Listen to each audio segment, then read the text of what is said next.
ও বাবারা, হায়াতের মালিককে। বাবার চেহারার দিকে তাকায়া তাকায়া ওয়াজটা শোনেন, মায়ের চেহারার দিকে তাকায়া তাকায়া ওয়াজটা শোনেন। দাদার যেই দশা হয়েছে, আমার সেই আনুষ্ঠানিকতা বাকি আছে। এখন বলবেন দাদার আনুষ্ঠানিকতা কি?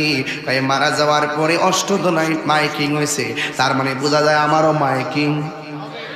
দাদা মারা যাওয়ার পরে দাদারে গরম পানি জল দিয়ে গোসল করছে, আমারও গোসল। আবার কবর একটা করবেনি, আবার আমরা সাদা কাফনটা পরাইবনি, মাটিতে চাপা দিয়া সবাই চলে আসবেনি।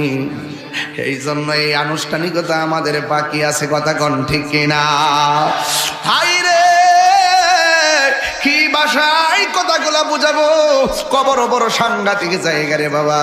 আমার নবী, আপনার নবী মেরাজে যাওয়ার সময় বলেন, আমি যাওয়ার সময় দেখলাম সব চাইতে কঠিন আযাব হলো কবরের আযাব। আর বেনামাজির জন্য 3টা শাস্তি বড় ভয়ঙ্কর।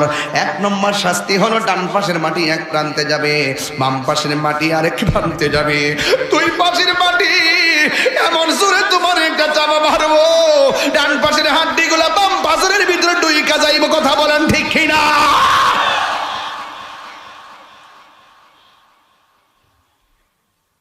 দুনিয়ার মানুষ টাকার ভাগ নাই, দুনিয়ার মানুষ জমিনের ভাগ নেই, কিন্তু দুনিয়ার মানুষ কবরে কষ্টের ভাগ নেওয়ার ক্ষমতা, মরণের কষ্টের ভাগ নেওয়ার ক্ষমতা। এই জন্য রে আমার বাবা, পায়ের মধ্যে হাত দিয়া বলে দিয়া যায়, ওই আজরাইলটা অষ্টদনায় তোমার ঘরে আসার আগে, বরুড়ার জমিনে আসার আগে, ব্রাহ্মণবাড়িয়ার জমিনে ঘরে আসার আগে আল্লাহর বিধান দরকার আছে না নাই? আল্লাহর বিধান মানার দরকার আছে না নাই?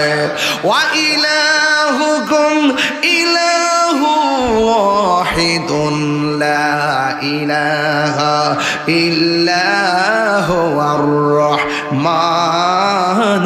রহিম। আল্লাহ রাব্বুল আলামিন কয়জন? ও বন্ধুরি, আমার নবী, আপনার নবী বলেন কবরের শাস্তি বড় ভয়ঙ্কর।